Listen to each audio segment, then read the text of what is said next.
একটা জিনিস নিয়ে আমি খুবই একটা ঝামেলায় পড়ে গেছিলাম। সো ওই ঝামেলাটা আমি একটু হাইওয়েতে ছিলাম, তো ওইখানেই সমাধান করার চেষ্টা করছি কিংবা সমাধান করছি জোড়াতালি দিয়ে। কিন্তু এইটার পার্মানেন্ট একটা সমাধান আমি এখন খুঁজতে যাব এবং খুঁজবো একটা বাইকের দোকানে গিয়ে। Everybody knows that I'm breaking down. Everybody knows I ain't faking now. Everybody knows my heart's faking now. Hello everyone, this is Mominul. Welcome back to my YouTube channel and Facebook page, Popo Rider. এখন যখন video করতেছি এখন almost সকাল, অনেক ভোরে বেরোইছি। তো ভোরে বের হওয়ার কারণটা হচ্ছে আমি এখন যখন যাচ্ছি হচ্ছে গিয়ে একটা জিনিস নিয়ে আমি খুবই একটা ঝামেলায় পড়ে গেছিলাম। সো ওই ঝামেলাটা আমি একটু হাইওয়েতে ছিলাম, তো ওইখানেই সমাধান করার চেষ্টা করছি কিংবা সমাধান করছি জোড়াতালি দিয়ে। কিন্তু এইটার পার্মানেন্ট একটা সমাধান আমি এখন খুঁজতে যাব এবং খুঁজবো একটা বাইকের দোকানে গিয়ে। সেটা আপনাদেরকে দেখানোর চেষ্টা করব এবং আমিও নিজেও এক্সপিরিয়েন্স নেব। সমস্যাটা হচ্ছে আমার হঠাৎ করে ক্লাস কেবলটা ছিঁড়ে গিয়েছিল। আমি ক্লাস ধরাছিলাম একটা ওভারব্রিজের উপরে, তো ক্লাস কেবলটা ঠাস করে ছিঁড়ে, মানে আওয়াজ হয়নি, ঠাস করে, এটা আর কি কথার কথা, ছিঁড়ে গিয়ে আমার হাতে চলে আসে, পুরোটাই ফ্রি হয়ে যায়। দেন আমি বুঝতে পারি যে আমার ক্লাস কেবলটা ছিঁড়ে গেছে এবং ছিঁড়ে যাওয়ার পরে এখন ওটাকে যে সেই ক্লাস কেবলটাকে চেঞ্জ করার জন্য আমি যেই ওয়েটটা নির্ধারণ করছি, ক্লাস কেবলের যে পুরো সেটটা আছে সেই সেটটাকে আমি চেঞ্জ করে ফেলবো একবারে। এই কারণে আর কি আপনাদেরকে আমি আমার যেই তাৎক্ষণিক যে সমাধানটা, সেই সমাধানটা আমি দেখাই নাই, কারণ এইভাবে আসলে চালানোটা ঠিক না।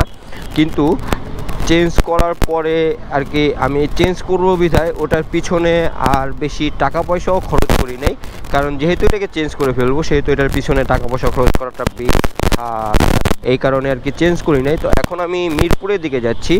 তো ক্লাস কেবল সম্পর্কে আমাকে একটা ভাইয়া যেটা বললো আর কি, যে ক্লাস কেবল যেটা আছে এটাকে দুইভাবে ঠিক করা যায়। একটা হচ্ছে গিয়ে আগের পদ্ধতি, আর একটা হচ্ছে গিয়ে এখনকার যে পদ্ধতি। তো এখনকার যে পদ্ধতি, সে পদ্ধতি হচ্ছে গিয়ে ক্লাস কেবল ছিঁড়ে গেলে কিংবা ক্লাসে সমস্যা হলে, ক্লাস কেবল টাইট হয়ে গেলে ওই ক্লাস কেবলের যে সেটটা আছে সেট সহ চেঞ্জ করে ফেলা। সেট সহ যদি আমরা চেঞ্জ করে ফেলি তাহলে আমরা কি উপকার আসবে কিংবা আমরা কি উপকারিত হব কিংবা আমরা কি উপকার পাবো, এবং যদি ওইভাবে চেঞ্জ না করি তাহলে আমরা কি অপকার আমার হবে। আমরা যদি ক্লাস কেবলের সেটটা সহ চেঞ্জ করি, ক্লাস কেবলের সেটটা হচ্ছে গিয়ে বেন্টেল। ওই কেবলটা শুধুমাত্র একটা নির্দিষ্ট বাইককে সাপোর্ট দেওয়ার জন্য ওই কেবলটা আসে, যেই কেবলটার মাথায় দুই পাশে গুটকির মতো ছোট বল্টুর মতো লাগানো থাকে, যেটার নির্দিষ্ট, ওইটা যাবে না, কমানোও যাবে না, নির্দিষ্ট অতটুকু মাপের ভিতরে ক্লাসটাকে আপনি অ্যাডজাস্ট করে নিতে হবে। তো এক্ষেত্রে আমরা যে সমস্যাগুলো পড়ি, এই সমস্যাগুলো হচ্ছে গিয়ে ক্লাস কেবলের যদি অনেক লং ইউজ হয় কিংবা ক্লাস কেবল যদি রোদের কারণে শর্ট হয়ে যায় কিংবা গরমের কারণে শর্ট হয়ে যায় এবং সেটা যদি টাইট হয়ে যায়, সেসব ক্ষেত্রে আমাদের ক্লাস কেবলটা আমাদের সে সাপোর্টটা দেয় না। পরবর্তীতে আবার ক্লাস কেবল নষ্ট হওয়ার আগেই আমাদের ওই কেবলটাকে চেঞ্জ করে ফেলতে হবে। এটা হচ্ছে গিয়ে অপকারিতা। আর উপকারিতা হচ্ছে গিয়ে যে আমরা একটা ভালো কোয়ালিটির কিংবা গুণগত মানসম্পন্ন কেবল ইউজ হয়তো বা করতেছি, আমাদের কাছে মনে হতে পারে ওইটা যে এটা গুণগত মানসম্পন্ন একটা কেবল, যেহেতু এটা নির্দিষ্ট একটা বাইকের জন্য নির্দিষ্ট আকারেই আসে, সেহেতু আমাদের কাছে ওটা হতে পারে গুণগত মানসম্পন্ন। যেটা আমার কাছে মনে হয়েছে যে এটা হয়তো বা গুণগত মানসম্পন্ন, যেহেতু এটা এই বাইকের জন্যই, সেহেতু এটা অন্য কোনো বাইকে আর ইউজ করা যাবে না। তো নির্দিষ্ট একটা প্রক্রিয়ার মাধ্যমেই এটাকে আমাদের কাছে দেওয়া হয়েছে। এটা আর কি উপকারিতা বলতে চলে। দ্বিতীয় উপায়টা হচ্ছে গিয়ে আমাদের যদি কেবল ছিঁড়ে যায় তাহলে আমরা একটা দোকানে গিয়ে বলবো যে আমার ক্লাস কেবলটা চেঞ্জ করতে হবে, শুধু কেবলটা, মানে শুধু গুণাটা। তো ওরা একটা গুণা নেবে যেটাকে আফটার মার্কেট পাওয়া যায়, নির্দিষ্ট কোনো ব্র্যান্ড নেই, নির্দিষ্ট কোনো কিছুই নেই। তো ওই ওয়্যারটাকে ক্লাস কেবলের ভিতর ঢুকাইয়া ক্লাসের সাথে অ্যাডজাস্ট করে দেন নিচের যে ক্লাস লিভারটা আছে সেই ক্লাস লিভারটার সাথে আর কি অ্যাডজাস্ট করে দিবে। অ্যাডজাস্ট করে দেওয়ার পরে হবে কি আপনি আপনার মতন করে বাড়ায়া কমায় নিতে পারবেন।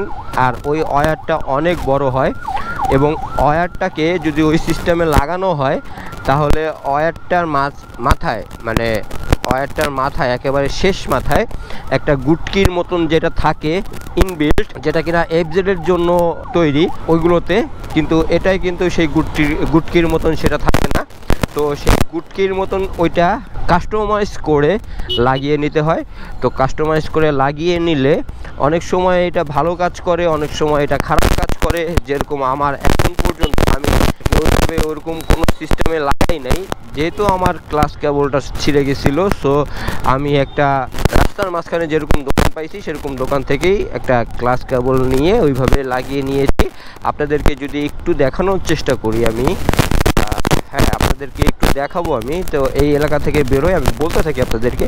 তো ওইটা ওইভাবে লাগিয়ে ওই অ্যাডজাস্টমেন্টটা ঠিক রেখে ওই গুটকিটাকে টাইট করে ক্লাস যে লিভার নিচে ইঞ্জিনের সাথে যে ক্লাস লিভারটা ওই লিভারটার ভিতরে ঢুকে দেন টাইট করে দিলেই আপনার কাজ শেষ। আপনি ওইটা দিয়ে রাইড করতে পারবেন, ওইটা নিয়ে আপনি চালাতে পারবেন অনেক সময় পর্যন্ত। এখন যদি আমি আসি এটার অপকারিতা নিয়ে, তো এটার অপকারিতা আছে, এটা যদি পিছলাই যায় তাহলে এটা ছিঁড়ে যাবে এবং ছিঁড়ে গিয়ে পিছলে গেলে এটা আর কি বেড়ে যাবে, তখন আপনার ক্লাসটা ঠিকঠাক মতন কাজ করবে না।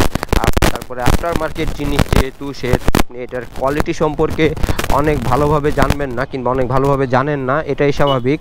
তারপরে আবার যদি এটা ভালো হয়ে থাকে এবং এটা থেকে ফিডব্যাক ভালো পেয়ে থাকি তাহলে কিন্তু এটা ভালো একটা জিনিস যে আমার পুরো কেবলটাকে চেঞ্জ করা লাগলো না, শুধু ওয়্যারটাকে চেঞ্জ করলেই ভিতরের যে ওয়্যারটা আছে সেই ওয়্যারটাকে যদি আমরা চেঞ্জ করি তাহলে কিন্তু এটা সমাধানটা হয়ে যাচ্ছে।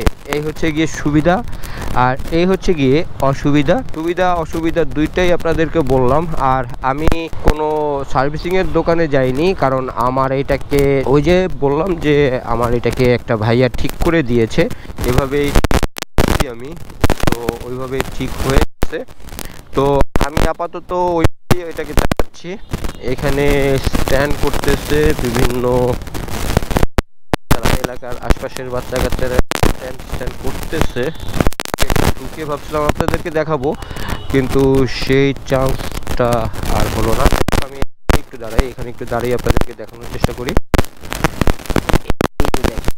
এখানে ক্লাস কেবলের কতখানি ওয়্যার একটা এবং এখানে একটা স্ক্রু আছে, এই যে দেখা যাচ্ছে কিনা, এই স্ক্রুটা দিয়ে আর কি এটাকে অ্যাডজাস্ট করা। আমি চাইলে এটা বাড়াতে পারবো, চাইলে এটাকে কমাতে পারবো। আমার ছিল হচ্ছে কি এইটা, এবং এইটা করে এটাকে ওয়্যারের কেবলের ভিতর দিয়ে ওয়্যারটাকে ঢুকিয়ে এখানে এই স্ক্রুটা লাগিয়ে অ্যাডজাস্ট করে নেই। এখন আপনারা চাইলে এই পুরো কেবলটাকে চেঞ্জ করতে পারেন এবং যদি না চান তাহলে শুধু এটাকেও চেঞ্জ করে। এখন এভাবে চালানোটা কতটুকু সিকিউর সেটা কিন্তু আমি জানি না। এটা হচ্ছে গিয়ে ওল্ড একটা পদ্ধতি যেটা আগে আর কি ইউজ করতো বাইকাররা, কিন্তু এখন মাঝে এরকম একটা গুটকি মাথায়, কেবলের মাথায়, ওয়্যারের মাথায় এরকম একটা গুটকি সহ আসে, যেটা আর কি অ্যাডজাস্ট করা থাকে নির্দিষ্ট মাপের, সেটা আর কি এখানে লাগাতে হয়। এটাই হচ্ছে গিয়ে ব্যাপার এবং এটাই আপনাদেরকে বলার চেষ্টা করতেছি, কতটুকু কি দেখাতে পারছি জানি না। আর এদিকে এই যে কাঠবাদামগুলো পেকে পেকে রাস্তায় পড়তেছে, লাল লাল হয়ে আছে। এই হচ্ছে গিয়ে বর্তমানের যে অবস্থা সে অবস্থা। এখন আমি যখন ভিডিও করতেছি তখন আছি হচ্ছে, আমি যদি এদিক দিয়ে যাই তাহলে সামনেই আইডিবি ভবন, হ্যাঁ সামনে এদিক দিয়ে গেলে মাথায়, রাস্তার মাথাতেই আইডিবি ভবন। তো আজকে ভিডিও অনেক বড় হয়ে গেছে, কথা বলতে বলতে অনেক চলেও আসছি আমি আপনাদেরকে নিয়ে। একটু মেঘ করছে, এর জন্য একটু অন্ধকার লাগতেছে। তাহলে আজকের ভিডিও থেকে এখানে বিদায় নেব। আজকের ভিডিও থেকে যদি কোনো কিছু ভালো লেগে থাকে তাহলে অবশ্যই লাইক, কমেন্ট, শেয়ার করে সাবস্ক্রাইব করে পোপোর সাথে থাকবেন এবং পোপোকে দেখতে থাকবেন। তাহলে এখানেই বিদায় নিচ্ছি, টাটা।